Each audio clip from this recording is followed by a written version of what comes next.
అందరికీ వందనాలండి.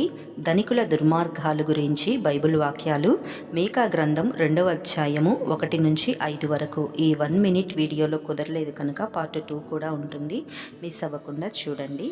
మంచముల మీద పరుండి మోసపు క్రియలు యోచించుచు దుష్కార్యములు చేయువారికి శ్రమ.